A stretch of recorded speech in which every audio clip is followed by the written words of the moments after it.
எல்லா சாதிக்காரனும் ஒன்றா உட்காந்து தமிழ் தேசியம்னு போஸ்ட் அடிக்கிறானேன்னு சொல்லிட்டு அவங்களுக்கு டென்ஷன் ஆகிட்டு கொட்ட மணிக்கு விமர்சிக்கிறாங்க. இந்த இடத்துல தான் யார் இதை பண்ணுறா அப்படின்னு. இந்த 2017 அப்போ நான் நாம் தமிழர் விட்டு வெளியில் வந்துட்டேன். நிறைய பேர் என்ன நினச்சிக்கிறாங்க, இப்போ வரைக்குமே சில நாம் தமிழர் தம்பிமார்கள் என்ன சொல்லுவாங்கன்னா, நாம் தமிழர் தான் உனக்கு அடையாளம் கொடுத்துச்சு அப்படின்லாம் சொல்லுவாங்க. அது எனக்கு என்னன்னு சொல்றதுன்னு தெரியல. நான் ஒரு நன்மைக்காக ஒரு சில விஷயங்கள் செய்கிறோம், அது வேற மாதிரி புரிஞ்சுக்கப்படுது. நீங்கள் எப்படி நீங்கள் வந்து தமிழ் இல்லைங்க, அவன் கையெழுத்து தமிழில் தான் போட்டான் தெரியுமா அப்படின்னு வந்து எங்ககிட்ட வாதம் பண்ணுறாரு. அப்போ அண்ணன் எந்திரிச்சு என்ன சொல்கிறாரு, இப்போ வைகோ நீங்கள் என்ன சொல்லுவீங்க, அவரும் தமிழில் தானே கையெழுத்து போடுறாருன்னு சொல்லிட்டு. என்னன்னே எனக்கு புரியல, தமிழர்களுக்குள்ளே ஏன் இந்த அளவுக்கு பகைன்னு தெரியல. அவர் சொன்ன அவர் மேலே தப்பு இல்லை. முனைவர் பாண்டியன்னு சொல்கிறாரு. எதில் நீங்கள் முனைவர் வாங்கினீங்க அப்படின்னு கேட்குறாங்க. அவர் வந்து ஃபிசிக்ஸில் வாங்கினேன். ஃபிசிக்ஸில் முனைவர் வாங்கிட்டு எதுக்கு உங்களுக்கு இந்த வேலை அப்படின்னு கேட்குறாங்க. இப்படியே கேட்குறாங்க. எந்திரிச்சு வந்து பார்ப்பன அடிபடி அதுன்னு சண்டே ஆகுதாங்க. சண்டே ஆகுது, எந்திரிச்சு சண்டை போட ஆரம்பிக்கிறாங்க. இது வந்து ஒரு முடியாது, நாம் தமிழர் ஆதரிக்கக்கூடாதுன்னு சொல்லிட்டு நாம் தமிழர்ல இருக்கக்கூடிய நெகட்டிவ்ஸ் எல்லாத்தையுமே எடுத்து அடிக்க ஆரம்பிக்கிறாரு. இன்னைக்கு நிறைய பேர் சொல்றீங்க பாரி வந்து நாம் தமிழர் விமர்சிக்கிறாரு. இந்த நாம் தமிழருக்காக சண்டை நடந்துச்சு தமிழர் உலகத்துக்குள்ள. அப்போ என்ன ஆகுதுன்னு பார்த்தீங்கன்னா, பாரியும் அதில் வீரத்தமிழர் பொறுப்பில் போட்டுக்கோங்கன்னு சொல்கிறார். அவர் அண்ணன் பண்ண ஒரே தப்பு என்ன தெரியுமா, அட் த சேம் டைம் நாம் தமிழர் கட்டமைப்பு என்ன, அண்ணனை எடுத்து எதுவுமே யாருமே கேட்க முடியாது. கேட்டால் என்ன நடக்கும்னு உங்களுக்கு தெரியும். 4 லட்ச ரூபா திரட்டிட முடியுமான்னு எனக்கு புரியல. ஏங்கன்னா இப்போ நாங்களாம் ஒருங்கிணைப்போம், நாங்களாம் 4 லட்ச ரூபா திரட்டி தான் அதை பண்ணுறோம், நீங்கள் திரட்டிடுவீங்களா அப்படின்னு கேட்குறாரு. அழுகணும் போல இருக்கு, அழுக வரல, குழப்பம், முழு குழப்பம். லைன்ஸ் மீடியா ஆரம்பித்த இந்த குறைவான நாட்களில் நீங்கள் எங்களுக்கு அளித்திருக்கிற ஆதரவு ரொம்ப மகிழ்ச்சி அளிக்கிறது. தொடர்ந்து எங்களுடன் இணைந்திருங்கள். லைக் பண்ணுங்கள், சப்ஸ்கிரைப் பண்ணுங்கள், முக்கியமாக பெல் பட்டன் அமுக்குங்க. தொடர்ந்து தமிழர்களுக்கான கருத்தியல் யுத்தத்தை செய்வோம். இணைந்திருங்க. வணக்கம் நண்பர்களே. இன்னைக்கு நம்ம கூட அரசியல் ரீதியாக உரையாடுறதுக்கு இணைந்திருப்பவர் தமிழ் தேசிய செயற்பாட்டாளர் தம்பி பாரி சாலன் அவர்கள். வணக்கம். நல்லா இருக்கீங்களா? நலமா இருக்கேன். சிறப்பு. எனக்கு பாரியை வந்து ரொம்ப நாளாக கவனிச்சிக்கிட்டு இருக்கேன். எனக்கு ஆரம்பத்தில் உண்மையை சொல்கிறேன், உங்கள்கிட்ட முகஸ்துதிக்காக சொல்லலை. ஆரம்பத்தில் உங்களை பார்த்தப்போ வந்து நானும் யூடியூப்பில் அதிகமாக பெரிய காணொலி பார்க்குறதுல 1-2 பார்க்கும்போது யாரா இருந்தாலும் என்ன இலுமினாட்டின்னு என்ன பேசார உண்மையில் நான் அப்படி தான் நினச்சேன். ஆனால் வந்து பின்னாடி தொடர்ந்து கவனிக்க ஆரம்பிக்கும் போது தான் நீங்கள் ஒரு முக்கியமான வேலைகளை செஞ்சுக்கிட்டு இருக்கீங்க, தொடர்ந்து கருத்தியல் பயணங்களை செஞ்சுக்கிட்டு இருக்கீங்க அப்படிங்கிறது இப்போ நான் ஒரு பார்வையாளனா தொடர்ந்து நான் பார்க்குறதுனால சொல்கிறேன். கண்டிப்பாக தொடர்ந்து பாரி சாலன் வரவுக்கு பிறகு அந்த தமிழ் தேசிய கருத்தியலில் நிறைய பேர்கிட்ட மாற்றங்களை பார்க்க முடியுது. அதை வந்து இந்த ஒவ்வொரு காணொலி உரையாடல் பின்னூட்டங்கள்லையுமே பார்க்க முடியுது. எப்படி உங்கள் இயற்பெயரே பாரி சாலன் தானா என்ன?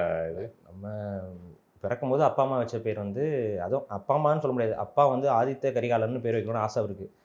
ஆனால் இவங்க வந்து இந்த ஜாதகம் ஜோசியம்லாம் பார்ப்பாங்கல்ல வீட்டில், அம்மா சைடில் கொஞ்சம் சாமி பக்தி, அவங்க வந்து புஷ்ஷுன்னு முடிகிற மாதிரி பேர் வைக்கணும், இஸ்ஸுன்னு முடிகிற பேர் வைக்கணும், அதை தால பேர் வைக்கணும், இந்த மாதிரிலாம் சொன்னோடனே அவங்க தினேஷன் பேர் வச்சுட்டாங்க.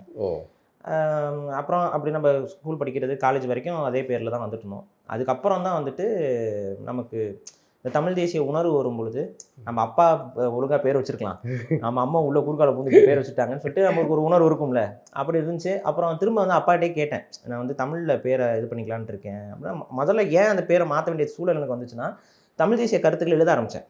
அப்போ அந்த தினேஷுங்கிற பேர்லேயே தான் எழுதுனேன்.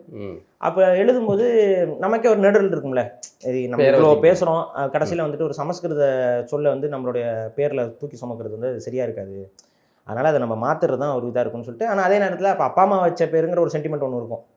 சரி, அதனால் அவங்களே திரும்ப பேர் வைக்க சொல்லிடுவோம் அப்படின்னு திரும்ப அப்பாக்கிட்டே வந்து ஃபோன் அடித்து எனக்கு தமிழில் நல்ல பேராக சொல்லுங்கள் அப்படின்னு சொல்லிட்டு. அதுக்கப்புறம் தான் வந்து அப்புறம் பாரி சாலன் அப்படின்னு. அது கொஞ்சம் அந்த சாலன் அப்படிங்கிறது வந்து கொஞ்சம் ஒரு பயன்பாட்டில் இல்லாத ஒரு சொல். அது அப்புறம் அது என்னன்னா சாலச்சிறந்தவன் அப்படிங்கிற அந்த இதிலிருந்து சாலன் அப்படிங்கிறது நெய்தல் நில தலைவன் அப்படிங்கிற பொருளும் வரும். ஸோ அதனால் பாரி வந்து உங்களுக்கு தெரியும் மன்னனோட பேர், அதோட சேர்த்து பாரி சாலன் அப்படின்னு சொல்லி வச்சுட்டேன். எந்த ஊர் நீங்கள்?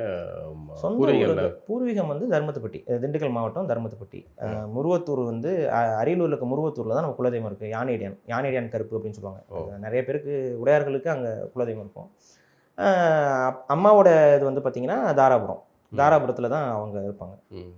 அது அவங்களோட சென்னையா இல்லை திண்டுக்கல் பக்கமா? நான் ஆக்சுவலாக வந்து பிறந்தது வந்து அம்மா ஊரில் தாராபுரத்தில் பிறந்தேன். வளர்ந்தது வந்து அப்பா வந்து கவர்மெண்ட் ஸ்கூலில் ஹெச்எம்மாக இருந்தனால, சாரி அப்பா வந்து ஹெச்எம் கிடையாது, அப்பா வந்து இந்த கவர்மெண்ட் இதில் ஆசிரியராக இருந்தார். அப்போ வந்து ஊட்டியில் தான் அவருக்கு வேலையில் இருந்தார். அங்கே தான் நான் ஃபஸ்ட்டு ஸ்கூலிங்லாம் எல்கேஜி யூகேஜிலாம் ஊட்டியில் பிரிக்ஸ் கான்வென்ட்ஸில் தான் படிச்சுட்டு இருந்தேன். என்னன்னா சின்ன குழந்தைய வச்சுக்கிட்டு ஊட்டியில் வாழ்றது வந்து கொஞ்சம் ரொம்ப கஷ்டமாக இருக்கும். குளிர் ஒன்று என்னன்னா அங்கே உங்களுக்கே தெரியும், மழை வந்துச்சுன்னா ஊரே கட்டாயிரும். ஒரு நல்லது கெட்டதுக்கு போக வர ஆயிரம் சிக்கல் இருக்கும். அதனால அம்மாவுக்கு வந்து எப்படியாவது வந்து பிளைன்ஸுக்கு போகணும்னு சொல்லிட்டு அப்பா வந்து கொஞ்சம் எப்படியாவது மாறிடணும்னு சொல்லிட்டு இப்போ ட்ரான்ஸ்ஃபர் எதிர்பார்த்துட்டே இருந்தோம். அப்போ எந்த ஊர் கிடைச்சாலும் பரவாயில்ல, பிளைன்ஸில் கிடைச்சா எங்கே கிடைச்சாலும் இறங்கிடலான்னு சொல்லிட்டு முடிவில் இருந்தார். அப்போ பொள்ளாச்சி தான் அவருக்கு வேகன்சி. அதாவது பொள்ளாச்சினா ஆனமலையில் இருக்கக்கூடிய பாய்ஸ் ஹையர் செகண்டரி ஸ்கூல். அங்கே வந்து அப்பாவுக்கு வந்து போஸ்டிங் அரசு பள்ளி, அரசு ஊழியர் தான்.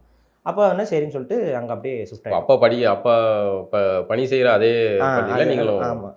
அப்புறம் அங்கே போயிட்டோம். அப்புறம் அங்கே இருந்துட்டு திரும்ப வந்து நம்ம பொள்ளாச்சியில், ஏன்னா ஆனமலை வந்து கொஞ்சம் கிராமமாக இருக்கும், கொஞ்சம் வசதி இதாக இருக்கிறதுக்கு நமக்கு வந்து பொள்ளாச்சியில் செட்டில் ஆகிக்கலாம்னு சொல்லிட்டு பொள்ளாச்சியில் அப்படியே செட்டில் ஆகிடுச்சு. இதுதான் நம்ம இது. அப்பா வந்து தமிழாசிரியரா? ஆமாம், தமிழாசிரியர். அதான் ஏதோ ஒன்று. ஆமாம், எனக்கு சிறு வயதுலேருந்தே வந்து இல்லை, இப்போ என்னன்னா நமக்கு ஒரு காமிக்ஸ் படிப்போம். ஒவ்வொரு பருவம் தொண்ணூறுகள் குழந்தைகள்லாம் பார்த்தீங்கன்னா ஒரு முதல்ல ராணி காமிக்ஸ், அம்பளி மாமா அப்படின்னு படிச்சுட்டு வருவோம். ராஜேஷ்குமார் நாவலுக்கு வருவோம், மாலைமதி அப்படி வந்து அப்படியே அடுத்த தளத்துக்கு போவோம். நீங்கள் சின்ன வயசுலேருந்தே இந்த இதுக்குள்ளே வந்து அப்பா வந்து அதை இதுக்குள்ளே தமிழ் தேசியத்துக்குள்ளேன்னு வரல. என் அப்பாவெல்லாம் வந்து பார்த்தீங்கன்னா பெரியாரிய சிந்தனை கொண்டவர் தான். எனக்கும் நான் தமிழ் தேசியம் பேச ஆரம்பிச்சதுல எனக்கு முதல் எதிரியாக செயல்பட்டதே அவர் தான். அவரோட தான் நிறைய வாதம் வரும். அவர் வந்து என்ன கடைசியில் வந்து பெரியாரே நீ வந்து இது பண்ணுறியா, நீ என்ன யாரோட சேர்ற, இதை பண்ணுற, என்ன பேசுகிற நீ அப்படின்னு அவர் கொஞ்சம் அந்த ஆரம்ப கட்ட பெரியாரியவாதிகள் எப்படி பேசுவாங்களோ அதே ஒரு பெரியார் கடவுள் அந்த ஒரு. ஏன்னா அடிப்படை என்னன்னா தமிழ் சார்ந்து படித்த அத்தனை பேருக்குமே வந்து ஏதோ ஒரு விதத்தில் அந்த ஆரிய எதிர்ப்புங்கிறது உள்ளூர இருக்கும், நம்ம மரபுலையும் இருக்கு. அந்த ஆரிய எதிர்ப்பை வந்து தமிழ்நாட்டில் அரசியல் படுத்தியது வந்து ஈவேராங்கிற ஒரு பொய் பிம்பம் வந்து அவங்கெல்லாம் நம்பிட்டு இருந்தாங்க. அப்போ அதை உடச்சி நம்ம பேசும்போது அவங்களுக்கு வந்து அது ஆரம்பத்தில் எனக்கு எங்கள் அப்பாவுக்கு தான் வாதம் வரும். அப்போ எங்கள் அப்பாவை நான் கன்வின்ஸ் பண்ணுறதுக்கு மறுக்க முடியாத சான்றுகளை தேட வேண்டிய ஒரு சூழல் வரும் பார்த்தீங்களா, அதை வந்து நான் தேடி எடுத்து எங்கள் அப்பாவோட விவாதம் பண்ணிகிட்டே இருப்பேன். நான் ஊருக்கு போகும்போதெல்லாம் எங்கள் அம்மா சொல்லுவாங்க, அப்போ காலேஜ் படிச்சுட்டு இருக்கிறேன், அப்புறம் வந்து சென்னையில் தான் எஸ்ஆர்எம்மில் தான் படிச்சுட்டு இருக்கேன். நான் வர்றது வந்து பார்த்தீங்கன்னா மாதத்துக்கு ஒரு முறை அந்த மாதிரி தான் விடுப்பில் தான் வருவேன், 2 நாள் தான் வருவேன். அந்த 2 நாளில் உட்காந்து 2 பேரும் இப்படி உட்காந்து விவாதம் பண்ணிக்கிட்டு இருக்கணுமா, விடுங்க தம்பி சாப்பிட்டு இது பண்ணிட்டோம். ஒரே பையன். ஆமாம், ஒரே பையன் தான். அப்போ இந்த ஒரு விவாதம் ஆகிட்டு இருக்கும். ஆனால் எங்கள் அப்பாவோட விவாதம் பண்ணும்பொழுது தான் அவருடைய பாயிண்ட் ஆஃப் வியூ என்ன, நம்ம என்னென்ன ஆதாரங்களை கொண்டு வந்து காட்டும்போது அவங்க கன்வின்ஸ் ஆகுறாங்க. தர்க்க ரீதியான ஒரு விஷயம் வந்து எனக்கு அதிகரிச்சுட்டே இருந்துச்சு. அப்புறம் இவரை கன்வின்ஸ் பண்ணுறதுக்கு என்னென்ன மாதிரி டேட்டாஸ் இருக்குது, ஃபேக்ட்ஸ் இருக்குன்னு அதை எடுத்து காட்ட இன்னொன்று, இப்போ ஒரு தெலுங்கை தாய்மொழியாக கொண்ட பெரியாரியவாதியை நீங்கள் கடைசி வரைக்கும் மாற்றவே முடியாது. அவன் அப்படிதான் நிற்பான், அது எனக்கு தெரியும். அந்த மாதிரி ஆட்களோடு நான் விவாதம் பண்ணியிருக்கேன். ஆனால் ஒரு தமிழ் உணர்வாளர்கள் இந்த ஒரு சரியான ஒரு விவாதத்தை வைக்கும் பொழுது அவங்களுக்கு படிப்படியாக ஒரு சந்தேகம் வந்து ஆமாம் இவங்க சொல்கிறது சரின்னு சொல்லிட்டு அவங்க நம்ம பக்கத்துக்கு வந்துடுவாங்க. ஏன்னா அவங்களுக்கு முதன்மை வந்து தமிழ் தான், அதுக்கு அடுத்து தான் மித்த இதெல்லாம் இந்த திராவிட அரசியல் இதெல்லாம். அப்போ எங்கள் அப்பாவுக்கு அது அப்படியே கொஞ்சம் கொஞ்சமாக புரிதல் வந்துட்டு அப்புறம் அவர் இப்போ நம்ம சரி பையன் சொல்கிறது கரெக்டாக இருக்குன்ட்டு அவரும் இந்த புத்தக வாசிப்பு அதிகமாக இருக்கனால அவரும் எல்லாத்தையும் எடுத்து எனக்கு அப்புறம் டேட்டாஸ்லாம் கொடுக்க ஆரம்பிச்சிட்டாரு. இங்கே பாரு இதில் ஒரு வேலை பண்ணியிருக்காங்க பாரு, அதில் ஒரு வேலை பண்ணியிருக்காங்க பாருன்னு. அப்புறம் இந்த வரலாறுங்கிறதெல்லாம் எனக்கு சின்ன வயசுலேருந்தே அப்பா தான் சின்ன வயசுலேருந்தே என்கிட்ட கதை சொல்கிறதுனா ஒரு தூங்குறதுக்கு கதை சொல்கிறதும் கூட வந்து வரலாற்று கதைகள் தான் சொல்லுவார். அதே போல் திருக்குறள் வந்து எங்கள் அப்பா அவருடைய ஸ்கூல்லையுமே இப்போ திருக்குறள்னால் 10 குறள் இருக்கும், அதை அந்த அதிகாரத்தை முடிக்கணும். இந்த அதிகாரத்துக்கு அவர் ஒரு 6-7 கிளாஸ் எடுப்பார். இந்த 10 குறளை சொல்லிக் கொடுக்குறதுக்கு ஒரு 6-7 கிளாஸ் குறள் மட்டும் சொல்லிக் கொடுக்க மாட்டார். அந்த குறளுக்கு ஒரு கதையை உருவாக்கிடுவார், அது வந்து வரலாற்றோட தொடர்படுத்தி சொல்லுவார். அதை வந்து நம்ம எப்படி ப்ராக்டிக்கலாக குழந்தைகளுக்கு அதை வந்து அந்த கருத்தியல் ரீதியாக அந்த திருக்குறளில் இருக்கக்கூடிய அந்த ஆழத்தெல்லாம் வந்து அவர் ஸ்கூல்லேயே அப்படி தான் சொல்லிக் கொடுப்பாரு. அப்போ அதையே நான் சின்ன வயசுலேருந்தே கேட்டுக்கிட்டே இருக்கிறனால நமக்கு அந்த ஒரு தமிழுடைய மூலத்தில் என்னென்ன இருக்குங்கிறது கொஞ்சம் மற்ற குழந்தைகளை விட ஒரு படி எனக்கு ஒரு எக்ஸ்ட்ரா கேரில் அது தெரியும்னு வைங்களேன். இந்த சிந்தனையில் வளர்கிறேன் நான். அது வரைக்கும் எனக்கு புறச்சூழல் வந்து தமிழ்நாட்டுக்குள்ளே இருக்கக்கூடிய அரசியல், நம்ம தமிழர்களுக்குள்ளே இல்லை தமிழ்நாட்டில் இருக்க மற்றவங்க நம்ம எப்படி பேசிக்கணும் இப்படி தான் இருக்கும். எனக்கு நண்பர்கள், பிறமொழி நண்பர்கள் எல்லாம் இருக்கிறாங்க, ஆனால் அவங்களாம் தமிழ்நாட்டுக்காரங்க. இது எங்கே மாறுதுன்னு பார்த்தீங்கன்னா எஸ்ஆர்எம் பல்கலைக்கழகத்துக்கு நான் வரும்பொழுது தான் எனக்கு வந்து வேற ஒரு பரிணாமம். அப்போ தான் நான் இந்தியாவை மீட் பண்ணுறேன். அது வரைக்கும் நான் தமிழ்நாட்டுக்குள்ள வாழ்ந்துட்டு இருக்கேன். எஸ்ஆர்எம் பல்கலைக்கழகத்தில் கால் எடுத்து வைக்கும் போது தான் இந்தியர்களை நான் சந்திக்கிறேன்.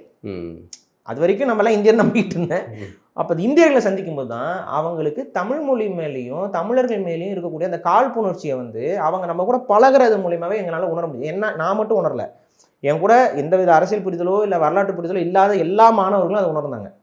ஏன்னா அவங்க எஸ்ஆர்எம் பல்கலைக்கழகத்தை உங்களுக்கே தெரியும், அதிகமான பாப்புலேஷன் வந்து தெலுங்கர்கள், ஆந்திராக்காரங்க தான் அதிகமாக இருப்பாங்க. அது ஒரு ஃபார் எக்ஸாம்பிள் வந்து ஒரு 40% to 50% வந்து தெலுங்கு ஆட்கள் இருப்பாங்க. ஒரு 10 to 15 தான் தமிழ் ஆட்கள் இருப்பாங்க அந்த பல்கலைக்கழகத்தோட இதில். அதுக்கப்புறம் மிச்சவங்கலாம் வந்து வட இந்தியர்கள் இருப்பாங்க. இது இவ்வளோதான். அப்போ இவங்க கூட பழகும்போது அவன் ஒன்று சொல்லுவான், நம்ம ஒரு விஷயம் சொல்லுவோம், அவங்களுடைய அரசியல் புரிதலை நம்மக்கிட்ட சொல்லுவாங்க. இதெல்லாம் பேச பேச பேச பேச தான் விவாதமாகுது. இந்த விவாதத்தில் உங்களுக்கே தெரியும்ல, என் மொழி பெருசா ஓ மொழி பெருசான்னு இந்த நம்ம இந்த காலேஜ் பருவத்தில் விவாதங்கள் வரும். இந்த விவாதங்கள் வரும் பொழுது நம்ம தமிழ் மொழிக்காக நம்ம பேசுறதுக்கு இருப்போம். எனக்கு ஓரளவுக்கு தெரியுங்கிறனால நானும் அதை பேசுவேன். அப்போ அவங்க ஒரு சில விஷயம் சொல்லுவான். அப்போ அவனை மறுத்து பேசுறதுக்கு நம்மக்கிட்ட இன்னும் ஆதாரங்கள் வேணுங்கிறதுக்காகத்தான் என்னுடைய தமிழ் தேசிய தேடல் வந்து அப்படியே கொஞ்சம் கொஞ்சமாக இந்த தான் அந்த அரசியல் சார்ந்து உள்ள மூக்கு நுழைச்சல. அதான் அப்பா வந்து திராவிட ஆதரவாளர், பெரியார் ஆதரவாளராக இருக்காரு. இயல்பா நீங்க அந்த உலகத்துக்குள்ள தானே போயிருப்பீங்க. அந்த உலகத்துக்குள்ளே நான் அதை நம்பியிருக்கேன். என்னோட இங்கே பாருங்க, என்னோட இந்த பர்சனாலிட்டி டெவலப்மெண்ட் கிளாஸ்னு ஒன்று வைப்பாங்க உங்களுக்கு பல்கலைக்கழகங்களில். இந்த மாணவர்கள் பேசும் திறன், அவங்க எப்படி வந்து தங்களை ப்ரொஜெக்ட் பண்ணிக்கிறாங்கிறது பர்சனாலிட்டி டெவலப்மெண்ட். அப்போ வந்து என்ன சொல்லுவாங்க, உங்களுக்கு பிடிச்ச லீடர்களை பற்றி பேசணும்னு சொல்லிட்டு ஒரு செமினார் மாதிரி எடுக்க சொல்லுவாங்க. ஒரு அது மிஞ்சி போனால் ஒரு 10 நிமிஷம் பேசுகிற மாதிரி இருக்குன்னு வைங்களேன். அந்த 10 நிமிஷம் செமினாரில் நான் எடுத்த ஆள் வந்து தேசிய தலைவர். அடுத்து எடுத்தது ஈவேரா. ஈவேராவை தான் வந்து நான் வந்து பர்சனாலிட்டி டெவலப்மெண்ட் இல்லை, எனக்கு தேசிய தலைவர் எடுத்து நான் பேசும்போது பெரியார் புகழ் பாடி இருக்கீங்க இருங்க. அதான் நான் காலேஜ் படிக்கிற காலகட்டத்தில் தேசிய தலைவர் எடுத்து நான் பேசும்போது கூட எனக்கு ஆதரவுலாம் இல்லை. நான் அதை பேச பேச வந்து வட இந்தியாவில் இருக்க மாணவர்கள்லாம் வந்து என்னை வந்து அப்படியே திட்டுறானுங்க. இது வந்து ஒரு மாதிரி இது பண்ணுறாங்க, இது வேணாம், இது எதுக்கு டெரரிஸ்ட் பற்றிலாம் பேசுறதுக்கு எப்படி அலோவ் பண்ணுறீங்கன்னு. ஏதோ ஒரு துரதிர்ஷ்ட நல்ல விஷயம், அந்த பர்சனாலிட்டி டெவலப்மெண்ட் டீச்சர் வந்து தமிழ் ஆட்கள், அவங்க தமிழர் அவங்க. ஸோ அதனால வந்து இல்லை அப்படி நம்ம யாரையுமே இது அவங்க இங்கே இருந்துக்கிட்டு நம்ம இது அரசியல் பேசக்கூடாதுன்னு எதிர்ப்பு வராங்க. அதில் இன்னொன்று பருத்தி கொடுமை என்னன்னு தெரியுங்களா, அங்கே வந்து இலங்கையை சார்ந்த ஒரு பெண் எங்கள் கிளாஸில் இருக்கிறாங்க. அவங்க வந்து எனக்கு ஆரம்பத்துலேருந்து அவங்க சிங்களீஸ்ன்னு நான் நம்பிட்டு இருந்தேன். ஏன்னா நான் வந்து தலைவரை பற்றி பேசும்போதெல்லாம் மூஞ்சிக்கு அவங்களுக்கு போகிற கோணம் கோணத்துக்கு போகும் அவங்களுக்கு. அப்புறம் தான் எனக்கு தெரியுது அந்த பொண்ணு தமிழ் பொண்ணா, அது தமிழ் ஃபேமிலி, அது தமிழ் புள்ள, ஈழத்தமிழர். அப்போ எனக்கு இந்த எக்ஸ்பீரியன்ஸ்லாம் எப்படி நடக்குதுன்னு பாருங்கள். அதெல்லாம் விதியாக நடந்துருச்சு. அவங்க தன்னை வெளிக்காட்டிக்கல. அந்த பொண்ணு ஒரு நாள் கூட ஈழத்தமிழ் மொழியில் என்கிட்ட பேசுனது யார்கிட்டையுமே தமிழ் பசங்களோட சேராது, எல்லாம் ஹிந்திக்காரங்களோட சேரும். நான் அதை சரி சிங்களீஸ் போலன்னு நான் நம்பிட்டு இருந்தேன். ஸ்ரீலங்காலேருந்து வந்திருக்குங்கும் போது சிங்களீஸ்ன்னு நம்பிட்டு இருந்தேன் நான். கடைசியில் பார்த்தா அவங்க அப்பா அம்மாலாம் அந்த கிராஜுவேஷனுக்குலாம் வரும்போது தான் தெரியுது அவங்க தமிழில் பேசிக்கிட்டு இருக்காங்க. எனக்கு அது வரைக்கும் தெரியல. அப்போ எப்படி பாருங்கள், இந்த அடையாளத்தை அவங்க மறைச்சிக்கிட்டுங்கிற அளவுக்கு அவங்க இருந்திருக்காங்க. தமிழர்களோட அவங்க அசோசியேட்டே ஆகாமல் இருந்தாங்க. ஸோ இதெல்லாம் நம்ம பார்க்க நான் அந்த பர்சனாலிட்டி டெவலப்மெண்ட் கிளாஸில் நான் பேசும்போது நிறைய எதிர்வாதங்கள்லாம் வந்துச்சு. நம்ம கொஞ்சம் அப்போ தானே நம்ம பேசலாம் ஆரம்பிப்போம். அப்போல்லாம் வந்து நம்ம கோவம் வரும் பயங்கரமாக. அப்புறம் அதெல்லாம் பேசுகிறேன். அடுத்து வந்து ஈவேராவை பற்றி பேசுகிறேன். அதாவது அடுத்த கிளாஸில் அடுத்த ஒரு சுற்றுலா வரும்போது ஈவேராவை பற்றி நான் எடுத்து பேசுகிறேன். ஒரு பையன் மட்டும், என் ஃப்ரெண்டு, அவன் மட்டும் பயங்கரமாக சப்போர்ட் பண்ணான். அது வரைக்கும் எவனுமே எனக்கு சப்போர்ட் பண்ணல. இவன் மட்டும் இப்போ தான் பேசணும், சூப்பராக பேசணும், பேசலாம் அப்படி இப்படின்னு சொன்னான். ஆனால் அவன் தெலுங்குன்னு எனக்கு அப்போயே தெரியும். ஆனால் நான் அப்படி யோசிக்கல, அந்த கோணத்தில் நான் யோசிக்கல. ஆனால் அவன் ஒருத்தன் தான் வந்து அந்த ஈவேரா பற்றி பேசும்போது அவனுக்கு அப்படியே புல் அரிச்சுக்கிட்டே அவன் தான். ஏன்னா அவனுக்கு அந்த சமூகப்பட்டு அவன் அந்த சமூகத்தை, அதனால நம்ம ஆளை பற்றி எவனோ ஒருத்தன் பேசுகிறான், அங்கே இருக்கேன் பேசிட்டுண்டா அப்படின்னு சொல்லிட்டு அவன் உட்காந்து பார்த்துட்டு இருந்திருக்கான். இப்போ இதெல்லாம் வந்து எனக்கு இதெல்லாம் வந்து 2012 இந்த 10 அந்த 11 12 இந்த காலகட்டத்தில் இதெல்லாம் நடக்குது. அப்புறம் இந்த 2012க்கு அப்புறம் கொஞ்சம் கொஞ்சமாக எனக்கு வந்து தமிழ் தேசிய புரிதல் வந்து அப்போ தான் கொஞ்சம் கொஞ்சமாக இன்க்ரீஸ் ஆகிட்டே வருது. அந்த புரிதல் வரும்பொழுது நீங்கள் பார்த்தீங்கன்னா அந்த 11 12 தான் நாம் தமிழர் கட்சி ஒரு எமர்ஜிங் பார்ட்டியாக மக்கள் மத்தியிலலாம் அறியப்படுது. அப்புறம் சீமான் அவரோட பேச்சுக்கெல்லாம் நிறையா கேட்குறேன். நீங்கள் முதல்ல தமிழ் தேசிய சார்ந்து ஒருத்தர்கிட்ட நான் பேசுகிறேன் அப்படின்னா அது யாருன்னு நீங்கள் நினைக்கிறீங்க? நான் வந்து நாம் தமிழர் கட்சி கூட்டம்லாம் போடுறாங்க, அவங்க தொடர்புக்குன்னு சொல்லி அந்த போஸ்டரில் வந்து ஒரு இது போடுவாங்கல்ல, சரி இவங்கெல்லாம் நம்ம உணர்வாக பேசுகிறாங்களே, நம்ம ஃபோன் பண்ணுவோன்ட்டு ஃபோன் எடுத்தது கல்யாண சுந்தரம். அவர் தான் ஃபோன் எடுத்தாப்புல. கல்யாண சுந்தரம் அவர்கிட்ட தான் முதல்ல பேசினேன். தம்பி நீங்கள் வாங்க தம்பி, நம்ம வந்து சேர்ந்து செயல்படுவோம் அப்படிங்கிறதெல்லாம் அவர் பேசியிருக்காரு. அடுத்து என்கிட்ட பேசினவர் வந்து ராஜீவ்காந்தி. இவங்க தான் அந்த டைமில் இருந்தாங்க, ஏன்னா அவங்க நம்பர் தான் போட்டிருந்துச்சு. அவர் ராஜீவ்காந்தி என்கிட்ட பேசினாப்புல. ஏன்னா யார் நம்பர் கொடுத்தான்னு தெரியல, பட் முதல்ல கல்யாண சுந்தரத்துக்கு தான் பேசினேன். அடுத்து ராஜீவ்காந்திக்கு அவர் நம்பர் கொடுத்து நான் பேசினேன்னா இல்லை எப்படின்னு ஞாபகம் இல்லை. அந்த அலுவலகத்தில் இவங்க தான் இருந்தாங்க ஃபோன் பண்ணி பேசும்போது. அப்போ இவரும் ராஜீவ்காந்தி என்கிட்ட பேசுவார். ராஜீவ்காந்தி என்கிட்ட சொல்லிக்கிட்டதே என்னன்னா, அறிவுச்செல்வன் தான் அப்போ அவர் பேர். ஆனால் என் பேர் அறிவுச்செல்வனுங்க, நீங்கள் நினைக்கிற மாதிரி நீங்கள் பார்க்கணுன்னா எங்கள் வீட்டிலேயே எனக்கு முதல்ல வச்ச பேர் வந்து ராஜீவ் காந்தி தான். அப்போ எந்த அளவுக்கு நம்ம மக்கள் வந்து தினேஷா தான் இருக்கீங்க. ஆமாம், அப்போல்லாம் நான் தினேஷாக தான் இருக்கேன். ஸோ இந்த பேச்சு வந்து அப்படியே போகுது. இப்போ இதுக்கப்புறம் ஒரு சில மாதங்கள்ல நான் பாரிசாலன்னு அந்த பேர் இந்த காலகட்டத்தில் தான் இந்த தமிழ் தேசியம் சார்ந்து எழுத ஆரம்பிக்கிறேன் முகநூலில். இந்த முகநூலில் எழுதும் பொழுது தான் நான் பேரை வந்து மாற்றணுங்கிற ஒரு கட்டாயம் எனக்கு வருது. அப்போ பாரிசாலன் அப்படின்னு சொல்லி வீட்டில் எல்லாம் பேசி மாறுறோம். இதுக்கப்புறம் அப்படியே செயல்பாடு இருக்குது. நம்ம ஈழம் சார்ந்த அந்த வரலாறு அங்கே இது எனக்கு எப்படின்னா, நிறைய பேர் வந்து 2009 உணர்வு பெற்றிருப்பாங்க. 2009 நான் வந்து ஸ்கூலில் படிச்சுக்கிட்டு இருக்கிற சூழல். அப்போ வந்து நமக்கு வீட்டிலலாம் வந்து கேபிள் கனெக்ஷன் உங்களுக்கே தெரியும். இந்த +1 +2 அப்படிங்கும்போது வந்து உங்களுக்கு இந்த கேபிள் கனெக்ஷன்லாம் வீட்டில் நிப்பாட்டி இது வந்து ஒரு பழக்கம். நம்ம ஊரில் டிவி பார்த்தா கெட்டு போயிடுவாங்கன்னு சொல்லிட்டு நிப்பாட்டி வச்சுருவோம். அது மாதிரி எந்த ஒரு நியூஸ் இதுவும் இல்லை. ஆனால் எங்கள் வீட்டில் வந்து ஒரு சிடி மட்டும் எங்கள் அப்பாவுக்கு வந்து வச்சுருந்தாரு. ஆனால் அதையும் அவர் போட்டு பார்க்கல. ஏன்னா எங்கள் வீட்டில் டெக் பிளேயர் எதுவுமே இல்லை. என்கிட்ட தான் லேப்டாப் இருக்கும். நானும் வந்து ஏதோ ஒரு அரசியல் சார்ந்ததுன்னு சொன்னேன். அது எமக்காகவும் பேசுங்களேன்னு ஒரு குறுந்தகடு. அந்த குறுந்தகடை நான் எப்போ பார்க்குறேன் அப்படின்னா 2010 அந்த லீவோ ஏதோ ஸ்கூல் முடிஞ்ச லீவோ என்னமோ அப்போ தான் வந்து அந்த குறுந்தகடை நான் பார்க்குறேன். அதுதான் எனக்கு ஃபஸ்ட்டு. எனக்கு அது வரைக்கும் என்ன படிச்சுக்கிட்டு இருந்தீங்க நீங்கள்? நான் தான் 11th இந்த மாதிரி அந்த மாதிரி ஏதோ வரும். அப்போ வந்துட்டு எனக்கு அப்போ தான் அதுக்கு முன்னாடி வந்து எங்கள் அப்பா வந்து ஈழத்தில் தலைவரை பற்றி இதெல்லாம் சொல்லியிருக்காரு. அங்கே நான் எப்படி உங்களுக்குன்னா சண்டை போட்டுட்டு இருக்காங்க, அங்கே போர் வருது, அந்த போரில் வந்து தலைவரை கொண்டுட்டாங்கிற செய்தியெல்லாம் வருது. ஆனால் அது வந்து உங்களுக்கு இங்கே இருக்கக்கூடிய அரசியல் வந்து அப்படியே நீர்த்து போக செஞ்சு ஒரு மாதிரி அதை வந்து உணர்வை வந்து கடத்தாமல் ஒரு சூழல் வந்து பிளாக்கேட் ஆகுது. அரசியல் தளத்துக்குள்ளே பயணப்பட்டவங்களுக்கு தான் அந்த உணர்வு வந்து கடத்தப்பட்டிருக்கும். அரசியல் தளத்துலேருந்து வெளியில் இருக்க பொதுமக்களுக்கு அது கடத்தப்படலை. அப்போ நமக்கு அதை பற்றி ஒரு புரிதல் இல்லை. கடத்தப்படாமல் போனதுக்கு அன்றைக்கு நைட்டு வந்து அறிவிப்பு ஒரு முக்கிய. ஆமாம், அப்படியே வந்து ஒரு மாதிரி குழப்பத்தில் இருக்கிறது. அந்த குழப்பம் தான் 2000 அது வரைக்குமே நீடிக்குது. அப்போ என்ன அந்த போர் எப்படி நடந்துச்சு இந்த காணொலியில் வந்து எமக்காகவும் பேசுங்களே தான் அதில் வந்து கொஞ்சம் பேசிக்கான அந்த இன அழிப்பில் மக்கள் எப்படி கொண்டிருக்காங்க போட்டிருக்காங்கன்னு அந்த காணொலியில் அந்த தொகுப்பில் வரும். அதை பார்க்கும்போது தான் எனக்கு அந்த சிடி வந்து அப்பாவுக்கு தெரியாமல் எடுத்து போட்டு பார்த்தீங்களா? இல்லை, அது சிடி இருந்துச்சுங்க. இது என்ன அப்படின்னு சொல்லிட்டு எடுத்து போட்டேன். அப்பாவுக்கு தெரியாமலாம் இல்லை, அவர் வச்சிருந்தாரு. சரி இது என்னன்னு சொல்லி எடுத்து போட்டு பார்க்குறேன். அப்போ தான் வந்து எனக்கு வந்து போர்னா என்ன, அங்கே உயிரிழப்பு ஏற்பட்டா நம்ம என்ன நினைக்கிறோம், போர்னா ஏதோ சினிமாவில் அது அப்படி நினச்சிட்டு இருப்போம். எவ்வளோ ஒரு வலியான ஒரு விஷயம் அது. குழந்தைகள் இருந்து பெண்கள் இருந்து எவ்வளோ பாதிப்புகள். அந்த காணொலி பார்த்தோன்னே எனக்கு வந்து மனசு வந்து ஒரு மாதிரி ரொம்ப சஞ்சலப்பட்ட ஒரு மாதிரி அழுகணும் போல இருக்கு. அழுக வரல, குழப்பம், முழு குழப்பம். இந்த குழப்பம் எனக்கு அப்படியே தொடர்ந்துட்டு இருந்துச்சு. அதுக்கப்புறம் தேட அப்புறம் இந்த காலகட்டத்தில் தான் எஸ்ஆர்எம் நான் போகும்போது அங்கே வந்து ஒரு பெரிய ப்ளஸ் பாயிண்ட் எனக்கு என்னன்னா, எஸ்ஆர்எம் வந்து அந்த காலகட்டத்தில் 2010 காலகட்டத்திலலாம் அதிக ஸ்பீடில் இருக்க ஒய்ஃபை வந்து அந்த காலேஜில் தான் இருக்கும். உங்களுக்கு பயங்கர ஸ்பீடாக இருக்கும். அந்த ஒய்ஃபையில் இருக்கும்போது நான் என்ன பண்ணுவேன், அடுத்த நாள் காலையில் வந்து இந்த வீடியோஸ்லாம் பார்க்குறதுக்காக நைட்டே வந்து வீடியோஸை டவுன்லோட் பண்ணுவேன்.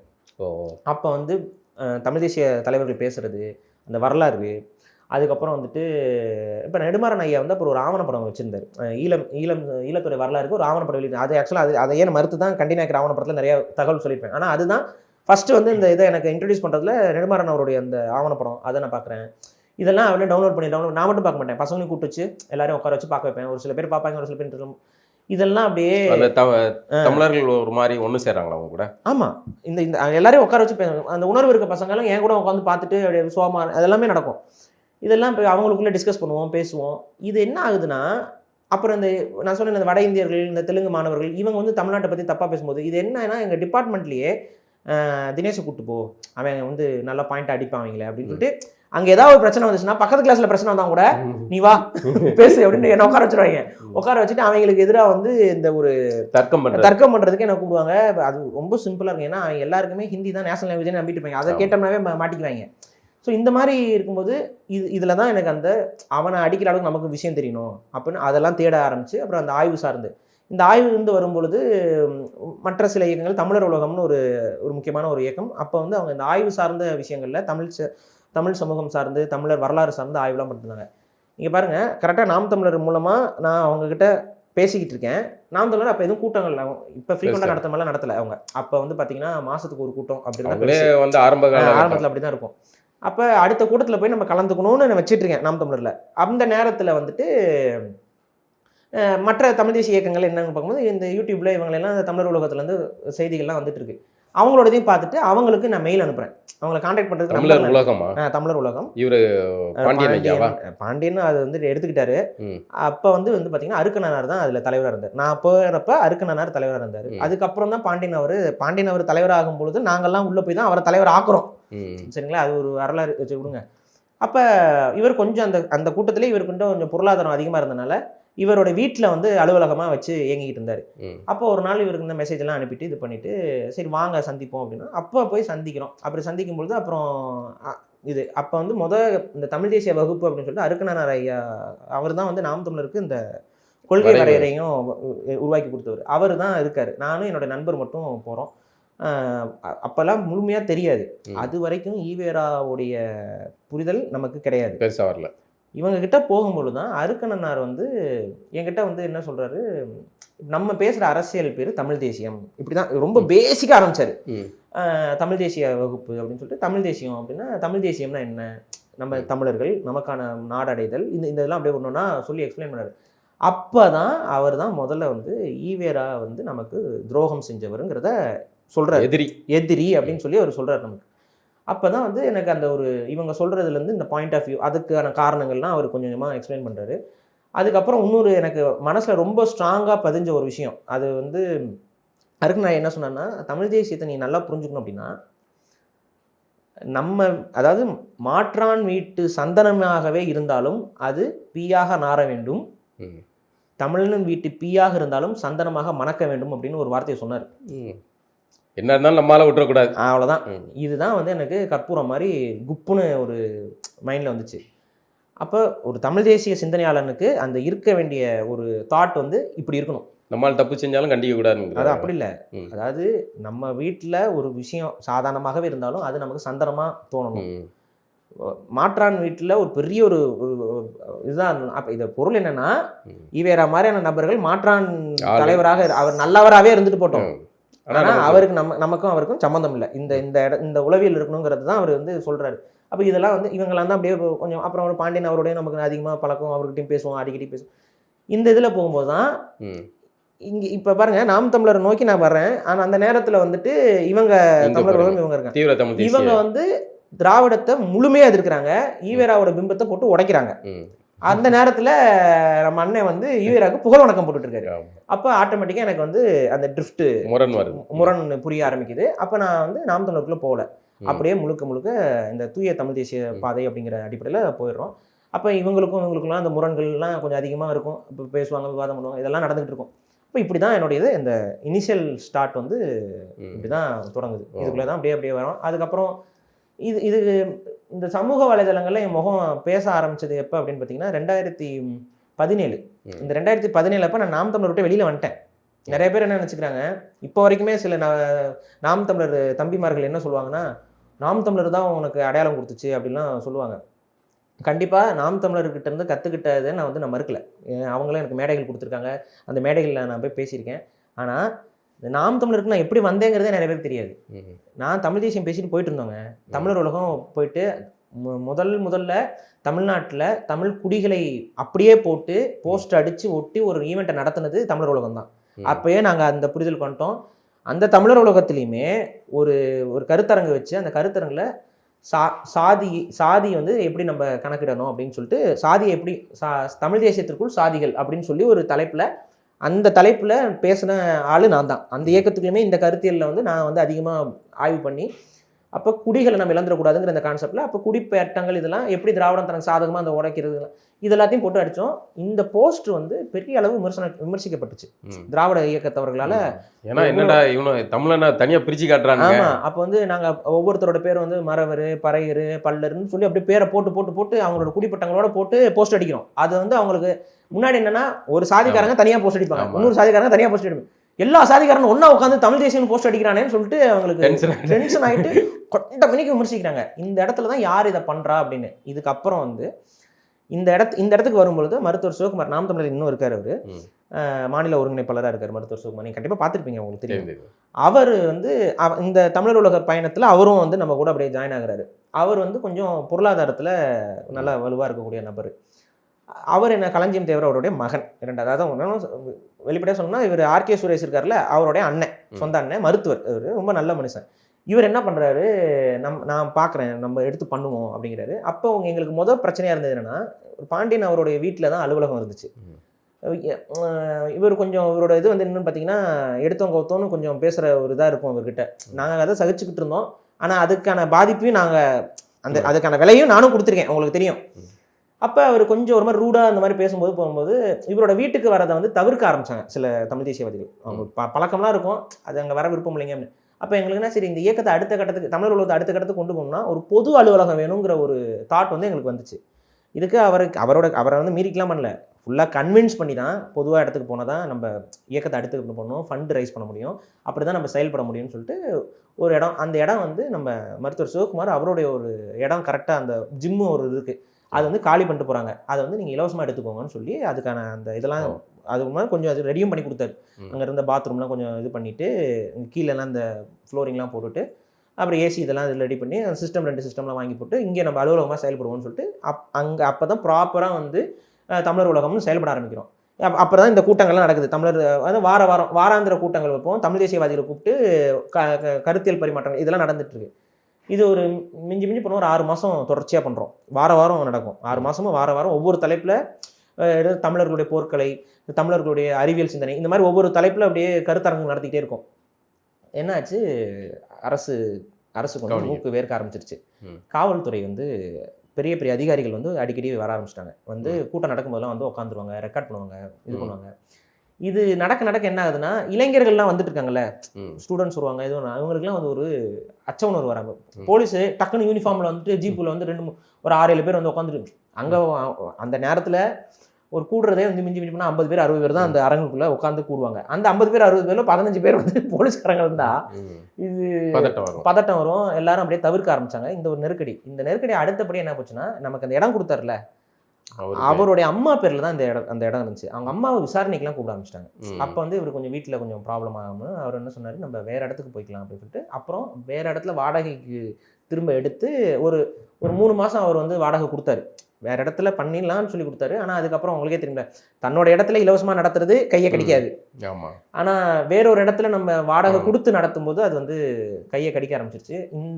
இந்த ஒரு பிரச்சனை போய்கிட்டு இருக்கிற டைமில் நம்மளோட செயல்பாடு எல்லாத்தையும் நாம் தமிழர் தரப்புலேருந்து பார்க்குறாங்க. முதல்ல நாம் தமிழர்லேருந்து யார் வந்து சந்திச்சாங்க அப்படின்னு பார்த்தீங்கன்னா, அமுதா நம்பின்னு ஒரு, உங்களுக்கு தெரியுமா அமுதா நம்பி, இவங்க புலவர் கலிய பெருமாள் அவருடைய மருமகள். அவங்க தான் வந்து எங்கள் அலுவலகத்துக்கு வராங்க. வந்து சந்திச்சுட்டு தனித்தனியாக செயல்பட்டு இருந்தால் செட் ஆகுது, அண்ணன் சீமான் வந்து கவனிச்சுட்டு தான் இருக்காரு, நம்மளாம் ஒன்றா சேர்ந்து செயல்படுவோம் அப்படின்னு சொல்லி அவங்க முதல்ல வந்து அழைக்கிறாங்க. கண்டிப்பாங்க அப்படின்னு சொல்லிட்டு ஏன்னா நமக்கு என்னென்னா, தமிழ் தேசியம் எப்படியாவது அரசியல் அதிகாரத்தில் நாம் தமிழர் தான் இருக்குன்ட்டு கண்டிப்பாக அப்படின்னு சொல்லிட்டு இது பண்ணுறோம். இதில் எனக்கு வந்து நான் இதுக்கு இடைப்பட்ட நாள்களில் சீமான் அவர்களை சந்திக்கவே இல்லை. அதாவது மேடை பேச்சுகள் அப்பெல்லாம் நான் பார்த்துருக்கேன், இது பண்ணியிருக்கேன். இதில் என்ன ஆகுதுன்னு பார்த்தீங்கன்னா, அப்போ வந்து அமுதா நம்பி வந்து ஃபஸ்ட்டு பேசுகிறாங்க. அவங்க பேசிட்டு அப்புறம் அண்ணன்கிட்ட போய் தகவல் கொடுத்துருப்பாங்களே. அடுத்து வெற்றிக்குமரன் வராரு. வெற்றிக்குமரன் கிட்ட தான் வந்துட்டு நாங்கள் உட்கார வச்சு கிட்டத்தட்ட, நான் ஏன் இதெல்லாம் சொல்கிறேன்னா, எனக்கு சில பேர் நான் கட்சி விட்டு வெளியில் போனவங்களோடலாம் நீங்கள் தொடர்பு இல்லைங்க, கட்சி விட்டு அவங்க வெளியில போயிட்டாலும் எனக்கு தனிப்பட்ட பழக்கங்கள் இருக்குல்ல, நட்பு ஒன்று இருக்குல்ல. ஆமா, அந்த அடிப்படையில் தான் அவங்களோட இப்போ வெற்றிக்குமரன் என்ன மாவீர தினத்துக்கு கூப்பிட்டாருன்னா அந்த அடிப்படையில் தான் அவர் கூப்பிட்றாரு. ஏன்னா அவரை பொறுத்த வரைக்கும் ஏதோ ஒரு இடத்துல ஆஃபீஸ் போட்டு நடத்திட்டு இருக்காங்க, ஏதோ ஒரு தமிழ் தேசிய இயக்கம்னு சொல்லிட்டு வந்து உட்காந்துருங்க. உட்காந்து எவ்வளோ மணி நேரம் பேசினாரு நினைக்கிறீங்க? 8 மணி நேரங்க. 8 மணி நேரம் வெற்றிக்குமரன் உட்கார வச்சு நாங்கள் எல்லாத்தையும் சொல்லிட்டு இருக்கோம். அவருடைய பார்த்துட்டு இருக்காரு. அப்போ பார்த்துட்டு சொல்றாரு, நீங்கள் பேசுறதுலாம் புதுசாக இருக்குது, இதெல்லாம் நீங்கள் அரசியல் தளத்தில் பேசப்படாத கருத்துக்கள் நிறைய இருக்குது, ஒரு நாள் அண்ணனா நான் கூட்டிகிட்டு வரேன் உங்கள் அலுவலகத்துக்குன்னு சொல்லி அவர் தான் ஃபஸ்ட்டு சொல்கிறார். அதுக்கப்புறம் தான் சீமான் அவர்கள் வந்து எங்கள் தமிழர் உலக அலுவலகத்துக்கு வராரு. வந்துட்டு அண்ணன் கூட ஒரு 2 மணி நேரம் இருக்கும். 2 மணி நேரம் உட்காந்து பேசுகிறோம். பேசிட்டு சேர்ப்பா இதெல்லாம் தனித்தனியாக நின்றுக்கிட்டு இருந்தால் என்ன பிரயோஜனம், இதெல்லாம் சரி, இதெல்லாம் புரியுது, தனித்தனியாக நின்றுருந்தா என்ன பிரயோஜனம், அண்ணன் வந்து நான் தனியாக களத்தில் நிற்க முடியாது, எல்லாரும் வந்தால் தான் முடியும், இல்லை எங்கள் கூட வந்து வலு சேருங்க அப்படின்னு சொல்கிறாரு. ஸோ இந்த அடிப்படையில் ஒரு இதுக்கு அடுத்து பேரலாக ஒன்று நடக்குது. என்ன அப்படின்னு பார்த்தீங்கன்னா, திருமால் செல்வன் சொல்லிட்டு ஒரு மருத்துவர், உங்களுக்கே தெரியும், நாம் தமிழரில் இப்போ கூட முக்கிய பொருள் இருந்து, அவரும் நமக்கு நண்பர் தான். அவர் வந்து பார்த்தீங்கன்னா பாண்டியன் அவர் மூலிமா, அதாவது சிம்பிளுங்க, தமிழர் உலகத்தை எப்படியாவது நட்பாக மாற்றிக்கணுங்கிற ஒரு முயற்சி வந்து 2 பக்கம் நடக்குது. அதில் திருமால் செல்வன் ஒரு கருத்தியல் வேலையை பார்க்குறாங்க. அவரும் வந்து பார்த்தீங்கன்னா பாண்டியன் அவரை கூப்பிட்டு வாங்க அப்படின்னு. இப்போ இது ரெண்டுமே கரெக்டாக ஒரே டைமிங்கில் வந்து நிற்கிது. இப்போ நின்ன உடனே எங்கள் அலுவலகத்துக்கு வந்த மாதிரியே ஒரு முறை நம்ம அலுவலகத்துக்கு வாங்கன்னு சொல்லி நாம் தமிழ்லேருந்து கூப்பிட்றாங்க. அப்போ வந்து பாண்டியன் ஐயா, நான், அப்புறம் நம்ம இயக்க தோழர்கள், அப்புறம் மருத்துவர் சுகுமார் எல்லாரும் போகிறோம். அண்ணன் வந்து ஒரு ஏற்பாடு பண்ணுறாரு. எங்கன்னா ஆண்டோர் அவையில். அப்போ நாம் தமிழர் கட்சியில் ஆண்டோர் அவையம்னு ஒன்று இருக்கும். நிறைய தமிழ் படித்த புலவர்கள் எல்லாருமே அங்கே இருப்பாங்க. தமிழ் தேசிய அரசியல் தலைவர்களும் அங்கே இருந்தாங்க. அப்போ அவங்கெல்லாம் வந்து உட்காந்துருக்காங்க. அந்த ஆண்டோர் அவையத்தில் இந்த கண்டி நாயக்கர் அந்த வரலாறு, இந்த வரலாறை வந்து சொல்லுங்க அப்படின்னு சொல்கிறாரு.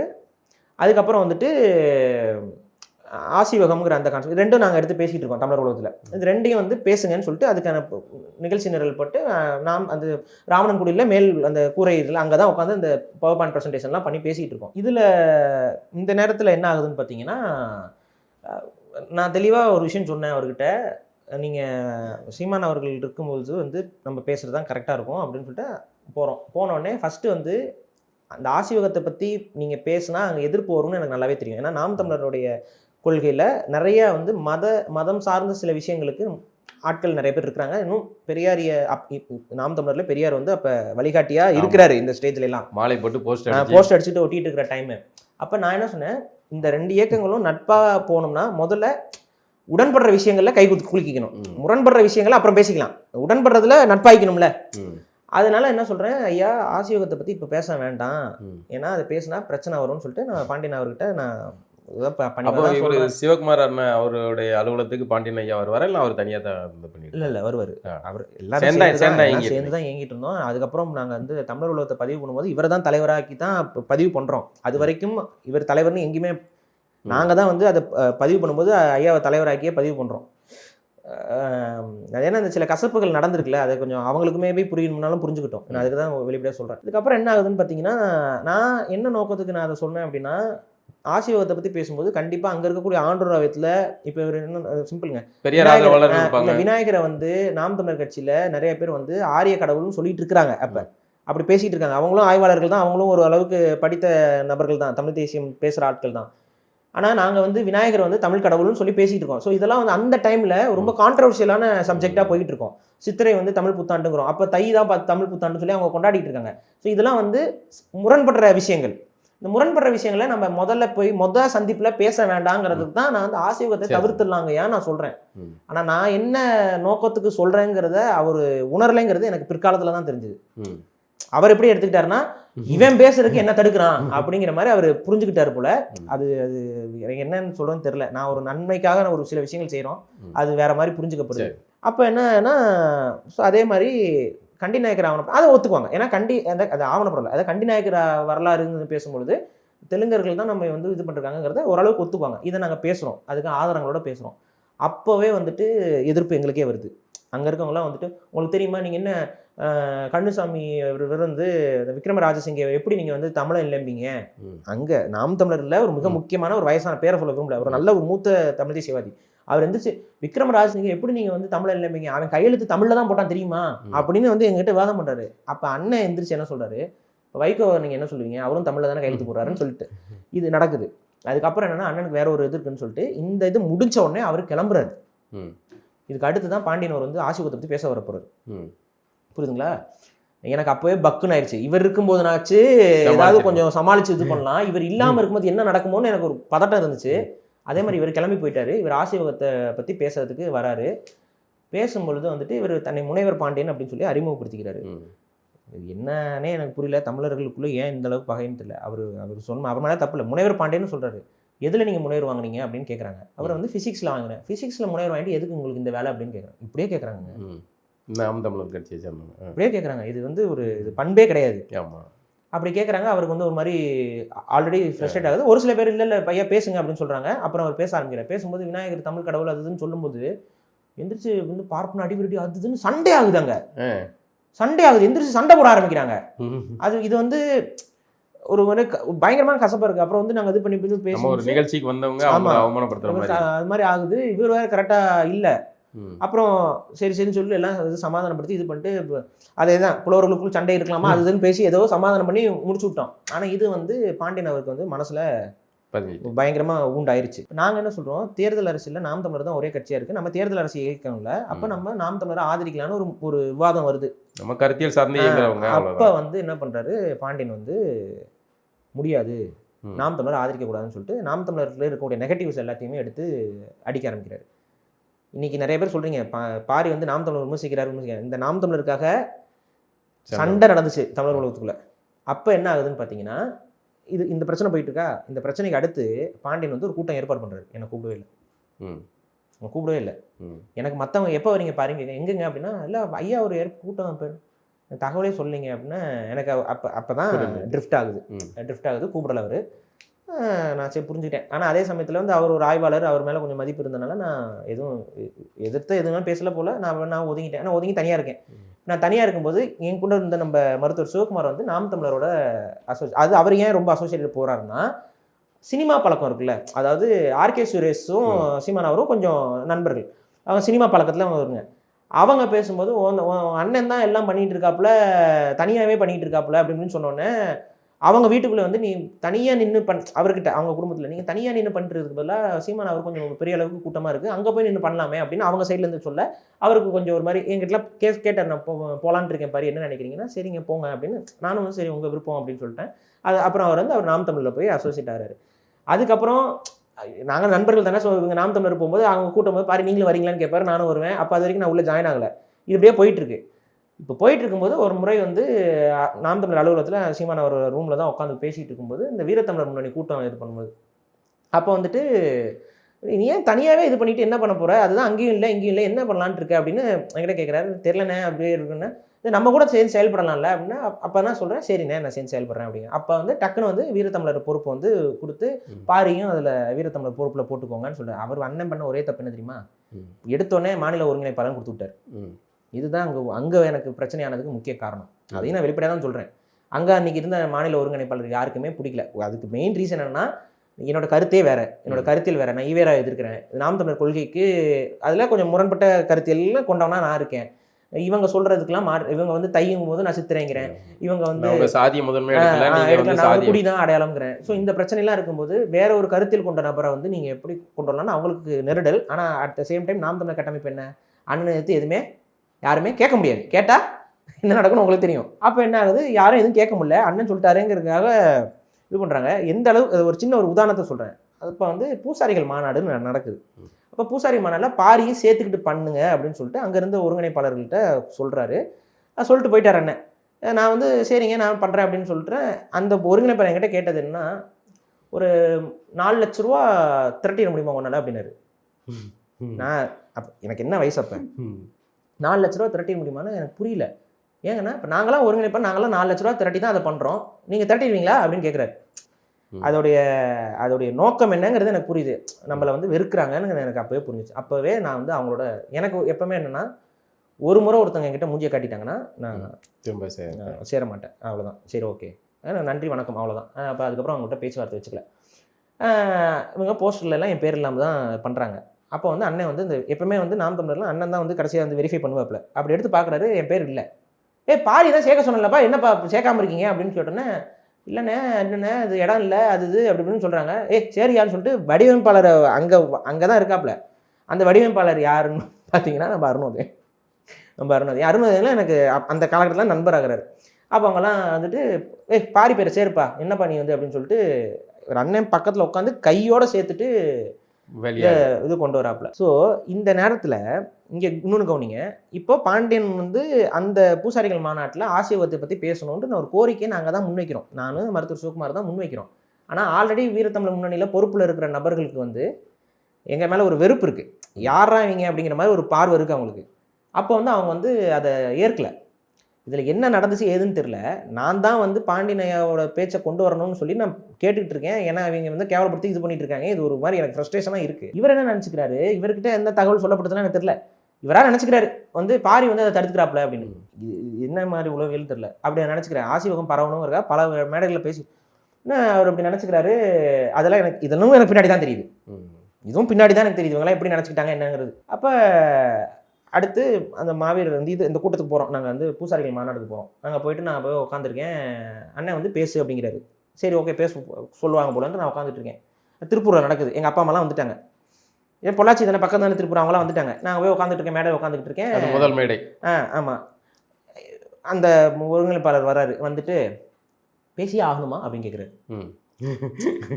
பேசியே ஆகணுமான்னு கேட்குறாரு. ஏங்க அப்படின்னா, இல்லை நேரம் கம்மியாக இருக்குது, பேசியே ஆகணுங்களா அப்படின்னாரு.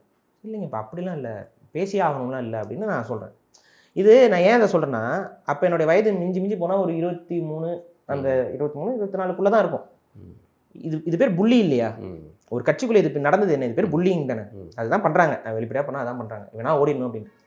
அப்போ வந்து பேசி தான் ஆகணுமா அப்படின்னு கேட்குறாங்க. இல்லைங்க ஒன்றும் இல்லை அப்படின்ட்டு நான் பேசுறது. சரி இப்போ பேச கூட மாட்டாங்கன்னா நான் ஜாலியாக சுற்றிக்கிட்டு இருக்கேன். இதுதான் பேசுறது இல்லையான்னு சொல்லிட்டு மேடையிலே இல்லை, நாடு இறங்கி சுற்றிக்கிட்டு இருக்கேன் நான் எங்கேயோ. அப்போ திடீர்னு வந்து அண்ணன் வந்துட்டு, நீ பேசாமல் நீ பேசலையா அப்படின்னாரு. இல்லைண்ணே நேரம் எதுவும் இல்லைன்னு. பாரியை பேச சொல்லியா அப்படின்னு சொல்லிட்டு அவர் சொல்கிறாரு. அவருக்கு தெரியும் நீங்கள் பேசுறது. ஆமாம், பேச சொல்லியா அப்படின்னு சொல்கிறாப்புல. ஒரு 5 நிமிஷம் பேசுகிறேன். எனக்கு ஆல்ரெடி இந்த குழப்பத்தில் அந்த பேச்சும் எனக்கு சிறப்பெல்லாம் இருக்காது. ராஜராஜ சோழனை பற்றி ஒரு 5 நிமிஷம் 10 நிமிஷம் பேசிட்டு வந்து இறங்கிட்டேன். இதுக்கு வந்து எனக்கு ஹெல்ப் பண்ணுறது யாரு, அதாவது அண்ணன்கிட்ட நான் பேசாமல் எனக்கு வாய்ப்பு அங்கே மறுக்கப்பட்டுச்சுங்கிற விஷயத்தை போய் கடத்துறவர் வந்து வீணர் சையா. வீணர் சையா தான் வந்து பாரியை பேசணும். ஏன்னா இந்த நேரத்தில் தான் வீணர் சையாவும் கட்சிக்குள்ளே, அப்போ தான் நாம் தமிழர் கட்சிக்குள்ளே வராரு. அப்போ எங்களுக்குள்ள ஒரு நட்பாக பழகுறோம். ஐயாவும் நிறைய விஷயங்கள் சொல்கிறாரு. அவரும் கொஞ்சம் பெரியாரிய எதிர்ப்பு இதெல்லாம் கொஞ்சம் பேசுவார். அப்போ அதெல்லாம் கொஞ்சம் பேசிக்கிட்டு இருக்கோம். அப்போ எல்லாமே நாங்களாம் ஒரு குட்டி சிண்டிகேட் ஆகிட்டோம். ஏன்னா யார் எங்கள் கூட பழகிறாங்களோ அவங்களோட தான் நாங்கள் பழக முடியும். அப்போ மித்தவங்களாம் வந்து ஏதோ ஒரு அவர்சன், இவங்க வேற அப்படிங்கிற பார்வை இது நடந்துக்கிட்டே இருந்துச்சு. முரண்கள், இந்த முரண்கள் அங்கங்கே வெவ்வேறு நாம் தமிழரை விட்டு வெளியே போக வேண்டிய இந்த முரண் அதிகரிக்க என்ன ஆகுதுன்னு பார்த்தீங்கன்னா, நான் சும்மா இல்லாமல் தேர்தல் நேரத்தில் கண்டிநாயகர் ஆவணப்படம், நான் என்னுடைய பார்வை என்னென்னா, திராவிடத்தை சார்ந்த நபர்கள் விடுதலை, அதாவது ஈழ விடுதலையை வந்து கையிலே எடுக்கக்கூடாது. திராவிடம் பேசுறவனுக்கு அந்த தகுதியே கிடையாது ஈழத்தை பற்றி பேசுவதற்கு. அப்போ அதை எக்ஸ்போஸ் பண்ணணுங்கிறதுக்காக தான் வீரத்தமிழர் முன்னணி சார்பாக கண்டிநாயகர் ஆவணப்படத்தை எடுக்கிறோம். அதுக்கான பொருட்செலவை வந்து மருத்துவர் சிவகுமார் தான் பார்த்துக்கிறாரு. அதுக்கான இயக்கத்தை நான் தான் பார்த்துக்கிறேன். அதுக்கான குரல் கொடுத்தவர் வந்து ஐகோ, உங்களுக்கு 5 கோவில் தெரியும்னு நினைக்கிறேன். ஐகோ தான் வந்து நாங்கள் தான் டெய்லியும் போவோம், ஸ்கிரிப்ட் எல்லாத்தையும் நாங்கள் ரெடி பண்ணிட்டு போய்ட்டு உட்காந்துட்டு ஐகோ அவர் எப்படி சேர்த்துங்க, கோமா பேசுங்க அப்படி. அந்த கோணத்துக்குள்ள எப்படி போனீங்க? அது பாண்டியன் ஐயா கிட்ட அவங்ககிட்ட இருக்கும்போது அந்த இது போனதா? இந்த கண்டிநாயகர் இல்லை, அது வந்து நமக்கு ஜவஹர்னு ஒரு நண்பர், அவருமே ஒரு விசித்திரமான இறப்பு தான் அவரோடது. என்னன்னா, ஜவஹர் வந்து அவர் தனியாக இருந்த ஒரு தமிழ் தேசியவாதி, சின்ன பையன், என்னை விட 1 வயசு மூத்தவர் தான் அவர். நாங்கள் கடல்ல மூழ்கி இறந்துட்டாங்க. நாங்கள் எல்லாம் அப்படி தான் பழகிட்டு இருந்தோம். அவர் வந்து என்னன்னா, எல்லா இயக்கத்துலையும் டச்சில் இருப்பார். தமிழர் உலகத்தையும் டச்சில் இருந்தார், மே 17 இயக்கத்துலையும் டச்சில் இருப்பார். அது மாதிரி தமிழ் தேசியம் பேசுகிற எல்லா இயக்கத்துலையும் டச்சில் அவர் போயிட்டு வந்துட்டு இருந்தார். அவர் தான் வந்து முதல்ல என்ன பண்ணுறாரு, இந்த தெலுங்கர்கள் அங்கே போயிருக்காங்க போல் அப்படிங்கிற அந்த ஒரு துணுக்கை வந்து எடுக்கிறது அவர் தான். எடுத்துகிட்டு என்கிட்ட சொல்கிறாரு. அப்போ நாங்களாம் பேசுவோம். இப்போ நம்மளும் ஆய்வு இருந்தாலும் நோண்டிட்டு இருக்கனால இப்போ வரலாற்று ரீதியாக இப்போ ஆமாங்க தெலுங்கு நாயக்கங்க தாங்க அங்கே போயிட்டு அங்கே உட்காந்துருக்கானுங்க, இது பண்ணியிருக்காங்க, ஆட்சி பண்ணியிருக்காங்க, இந்த விஷயங்கள் நோண்டுறோம். இப்போ இதெல்லாம் எடுத்துகிட்டு போய் எங்கே திரும்ப கொடுக்குறோன்னு பார்த்தீங்கன்னா, பாண்டிய நாயிட்ட கொடுக்குறோம், சீதை மந்திர நாயிட்ட கொடுக்குறோம். அவங்களோட தேடலாம் இப்படி தான் அந்த வரலாறு வந்து நோண்டி எடுக்கப்படுது. அப்படியே கொஞ்சம் கொஞ்சமாக தோண்டி எடுக்கும். அப்போ இதை நம்ம எப்படியாவது ஒரு ஆவணமாக பதிவு பண்ணோம். நான் கட்டுரைகள்லாம் அப்போவே ஆக்சுவலாங்க அதுக்கு முன்னாடியே இதெல்லாம் 2 வருஷமாக எழுதிக்கிட்டு இருக்கோம், வந்துகிட்டு இருக்கோம். அது ஒரு படமா எல்லாருக்கும் புரியுற மாதிரி இன்னும் கொஞ்சம் டீட்டெயில்டாக ஒரு ஆவணப்படமாக எடுத்து போடுவோம்னு சொல்லிட்டு அதுக்கு தான் அந்த கண்டிநாயகர் ஆவணப்படத்தை நம்ம எடுக்கிறோம். அது கொஞ்சம் மக்கள்கிட்ட இதில் தான் வந்து பிரச்சனையே ஆரம்பிக்குது. என்னன்னா, கண்டிநாயகர் ஆவணப்படத்தை எடுத்துட்டு சீமான் அவர்கிட்ட காட்டுறோம். அவர் என்ன பண்ணுறாரு, அதில் ஈவேரா கொஞ்சம் அடிச்சுப்போம். நமக்கு அது இயல்பாக வர்றது. ஈவேரா ஒரு இதை மட்டும் எடுத்துருப்பா, இது போட்டேன்னா வேற மாதிரி கான்ட்ரவர்சிலாம் வருமையா அப்படின்னு எடுக்க சொல்கிறாரு. இதை எடுத்துட்டு இப்போ வேணாம். அண்ணன் வந்து பெரியாரே மண்ணுன்னு சொல்லாத பீரியடு அவர் வந்து இப்போ வீரவணக்க கூட்டம் நடத்திக்கிட்டு இருக்க பீரியடு. அந்த மாதிரி இருக்கிற சூழலில் ஈவேரா மட்டும் எடுத்துருப்பா அப்படின்னு சொல்லிட்டு இருக்காரு. எனக்கு அன்பு தென்னரசு ஐயா அவர் மேலே எனக்கு மதிப்பு தான், நல்லா அன்பு. ஆனால் வாதமாக வரும் வண்டிக்குள்ளே வரும்போது ஏன்னா உங்களுக்கு தெரியும் அன்பு தென்னரசு அவர் வந்து திராவிடத்துக்குள்ள வந்தார். அவரால் நாங்கள் சொல்கிறத ஏற்றுக்க முடியாது. அப்போ விவாதம் வரும். ஆனால் அது தமிழர் நலன் சார்ந்த விவாதங்கள் தான் எல்லாம். ஆனால் அது காரசாரமாக போகும் விவாதங்கள். ஸோ இப்படி தான் இருக்கும். அப்போ இந்த கண்டிநாயகர் ஆவணப்படத்தை நம்ம எடுத்துட்டோம், முழுசாக செலவு பண்ணியாச்சு, எடுத்தாச்சு, ஆவணப்படங்கள் பதிவாயிப்போச்சு. அடுத்த நாள் அண்ணன் வந்து வெளியிடுறேன்னு சொல்லிட்டாரு. பயந்துட்டானுங்க, இது பண்ணிட்டானுங்க, அதுதான் அந்த விமர்சனம்லாம் வருது, எல்லாம் திட்டிட்டு இருக்காங்க, உங்களை நம்பி நாங்கள் வந்தேன் பாருலாம், அப்படிலாம் நடக்குது. வந்துட்டாங்க, ஏன்னா ஒரு 100 பேர்கிட்ட வந்துட்டாங்க. நானே என்னோட இன்னொரு நண்பரும் போயிட்டுருக்குறோம். 12 மணிக்கு வந்து ஆவணப்படம் ரிலீஸ் ஆயிடுச்சுன்னு வருது. அந்த ஆவணப்படத்துடைய முழு காப்பி என்கிட்ட இருக்குது. அது போக யாருக்கிட்டலாம் இருக்குது அப்படின்னு பார்த்தீங்கன்னா, நாம் தமிழர் அலுவலகத்தில் இருக்குது. சர்ச்சை ஆகுது பாருங்கள், வெளியாகுது. அடுத்த நாள் அண்ணனோட உருவமே இருக்கிறாங்க. இது வந்து இறைவன் ஒரு ஆள் இருந்தாருன்னா அவருக்கு கண்டிப்பாக அது புரியும். நான் தான் சொல்கிறேன் விஜய் மண்டபத்துலங்க கல்யாணம் இருக்குது அப்படின்னு சொல்கிறேன். ரிப்போர்ட் அடித்து தூக்குறாங்க. அதுக்கும் காரணம் இருக்குது. என் குடும்பத்தை பற்றி தப்பாக பேசும்போது அந்த வீடியோஸ் மட்டும் நான் பர்டிகுலராக ஸ்ட்ரைக் அடித்து தூக்குறோம். அது அந்த வீடியோ மட்டும் தான் தூக்குறோம். இவங்க சேனலையே